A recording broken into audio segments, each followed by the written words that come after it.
I've known Sergeant Jesse Grabow for a long time. He's a sergeant with the Minnesota State Patrol, and he's someone that is accessible to the average person out there that he serves and works with. Now, here's the thing about Jesse Grabow. Safety, safety, and safety. And you know what? They've got it's a zero death. That's what they're working towards right now, and we want to bring them in and talk about it. Sergeant Grabow, good to have you in the studio, and good to have you coming down the road. Well, thanks for having me. It's always a pleasure to talk traffic safety and to get that word out there. Well, let's talk about the initiative right now going on in Minnesota. What's this all about? Well, this is a program, the TZD, Towards Zero Death Initiative, and it's been going on for almost 20 years now. And what it's about is trying to reduce the number of fatal crashes just because we have way too many. And I always say one death is way too many, but we have hundreds on our roads annually, every year in Minnesota, and something that we want to get away from because we firsthand see the heartbreak, the heartache, the tragic crashes and how it affects families, communities. So to do what we can to reduce the number of serious crashes and fatals is our goal. So we've got a number of programs that go into that. Example. So, well, when it comes down to it, we really break it down in what we call 4 E's. That's engineering, enforcement, education, and EMS. And that's everybody figuring out what their part is and how we can come together to reduce the number of fatal crashes. And it's just different programs. When you hear enforcement, you maybe think of the different campaigns or the slogans such as click it or ticket, drive sober, get pulled over, all those types of things. But I think some of the most important part of it is education because we'd rather have these conversations here than along the roadside or worse yet at the scene of a crash. And the worst kind of conversation you can have after a crash is that death notification. And I think that's really why any of us that put the uniform on go out and do what we do to provide enforcement, education, whatever it may be, just to not have to make that next death notification, to go knock on that door to tell somebody that the person you love the most is not coming back.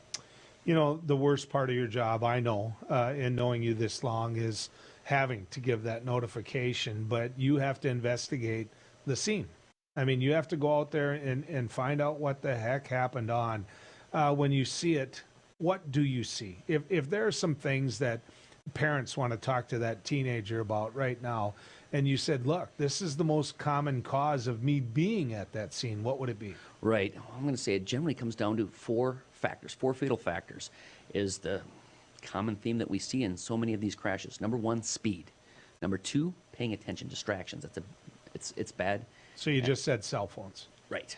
It's bad, and I'm afraid it's only going to get worse. Number 3, not wearing seatbelts. I mean, they're in every vehicle. And there's hundreds of excuses out there why people don't choose not to wear a seatbelt, but not one of them is going to save your life.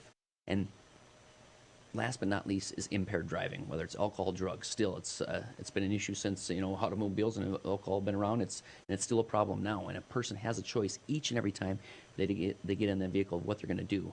And the thing is, you got to remember, even though you yourself might be a pretty safe driver, you are sharing the roadways with other people making those poor decisions. Let's go through them a little bit. Cell phones.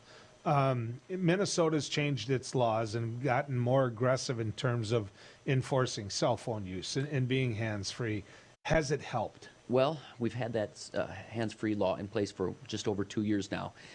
And, initially it seemed like we saw some, progress, I guess, but now it seems like people are almost slipping back into that old habit, which is just unfortunate because it's such a factor in so many of our crashes. Let's go to seatbelts. I thought generationally this problem would go away. When I was young, my dad never wore a seatbelt, and when he did, it was just a lap seatbelt. There wasn't a shoulder harness involved in it. And then I didn't, in the beginning of my driving, wear a seatbelt. It was too hard to get out and shoot a pheasant with a seatbelt on. I understand that, but I do now. I mean, there isn't a time I get in any vehicle where I don't wear a seatbelt. I own a old 1980 Scout that doesn't have a shoulder harness on it, and it just feels weird when I'm in it, and I don't have that capability. I realize I could put it in it, but my point is this: isn't it getting better? I'm not a young man anymore. Isn't it getting better that now that somebody like me and others like me have been wearing seatbelts? Right. We've made so much progress when it comes to seatbelt use. I mean, they've been federally mandated to be in every vehicle since 1965. Most states have had some type of seatbelt law since the mid-1980s. And Minnesota now has had a primary seatbelt law since June of 2009, so well over a decade now. We've made great progress. We're seeing more people using seatbelts. The seatbelt compliance is up, but still, in so many of our fatal crashes, we see it being a factor in that crash. Now, when the crash occurred, it wasn't because somebody wasn't wearing a seatbelt, but it's a factor in the serious injuries and the fatalities. So, is it fair to say that maybe one poor choice might be leading to another, say impaired driving? It's a lot of these fatal crashes we go to, impaired driver not wearing a seatbelt. Same thing kind of gets said. I'll stop somebody for being on a cell phone or something like that, and they're also not wearing a seatbelt. So, I think there's part of that maybe, again, that one poor choice may lead to another. So it's so important to have these conversations and to keep making that progress because, again, we want everybody to stay safe each and every time they get in that vehicle. Well, I'm going to give you an example of a tragedy that came upon my extended family recently, and it's a young man with such a bright future. Just everybody just loved him, and he's riding around with his girlfriend. His girlfriend has a seatbelt on. He always wore his. Always wore his. That time he didn't have it on. They crash. He's gone. We're never going to get to see him again. No. And so, to say that seatbelts don't help, when somebody makes that argument with me, before what happened here, I can cite example after example of where one was and one wasn't, and the one that wasn't isn't here anymore. And so, I guess what I'm getting at is, I know you go in schools, I know you go to many places, but there are just some people that aren't going to wear that seatbelt.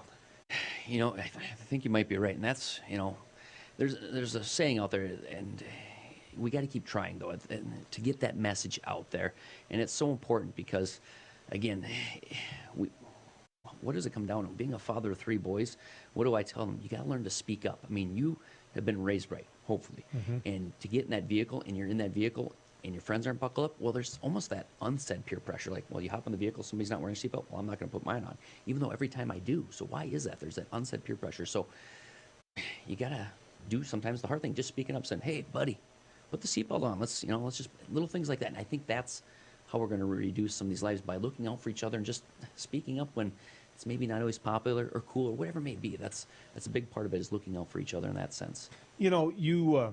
You represent an area that can be very seasonal. I mean, you represent Lakes Country, so come Memorial Day, it gets busy. Come Labor Day, it's busy. But after that, it might slow down a little. I realize that. But you've got boats, you've got pontoons, you've got everything getting pulled. And then you look at a time like this, the area you represent, it's farm country. There's a lot of harvest equipment going on. As a state patrol officer, I mean, do you think people get the season of driving? And I didn't even mention winter and ice. Right. I think they do, but it's almost like there's a learning curve with everything involved, whether it's seasonal or whatever it may be, because it's some of that stuff that you haven't seen on the roadway in a while. Say, farm equipment. I mean, as folks in this region, in this area, we see a lot of farm equipment year-round, but sometimes it gets busier when they're planting and now again when they're harvesting. So with that being said, it's just kind of like, oh, they're out here again. So that really comes down to everybody sharing the road, and driving smart is a big part of it. And I think one of the most important things is just having some patience. I'll go a long way. I mean, these folks are doing a great job. They're busy. They're going around the clock, and they're trying to get things out of the field and into the market or to the grain bins and whatnot. So again, just doing what we can to share that roadway and give everybody a little space, and space will hopefully make a difference. Well, and if people realize that the quicker they get the sugar beets out of the field, the quicker it's going to be better. There's going to be some mud on the roads right now. We've been pretty lucky as far as dry weather for that type of thing, but all last it takes, 2 seasons. Well, that's just it. All it takes is one good rain, and boy, we got some slick roads and things like that. So use some caution. I mean, that's a big part of it, is sharing the road and driving smart. I want to talk a little bit about lights. What are the laws when it comes to colored lights on vehicles? Right. Really, for the most part in Minnesota, and colored lights are illegal. You need to have like a clear type light or an amber, depending on the marking of the vehicle, whether it's the turn signals, different things like that. People always want to know, can I use blue, red, green, things like that? And for the most part, those are generally illegal when it comes to using them on Minnesota roadways. Okay. What about use of the median on the interstate and being able to use that as something you need when you need it, or when you just flat out miss an exit? I mean, what about using it, Sergeant Grabow? Right. Cannot use the median, the crossovers. Those are for emergency vehicles and construction vehicles only when they're in that type of business or operation. So for the people that miss that exit, and, well, you got to keep going on to the next exit. It might be 5 miles, it might be 8 miles in some of these areas, but again, having been the person, the trooper that's responded to these crashes because somebody chose to use that crossover and pulled out in front of traffic, I've seen it, and it doesn't always end well. So again, it's a bit of an inconvenience because you missed your exit, but again, it's better to be safe than to be sorry. Yep, fair enough.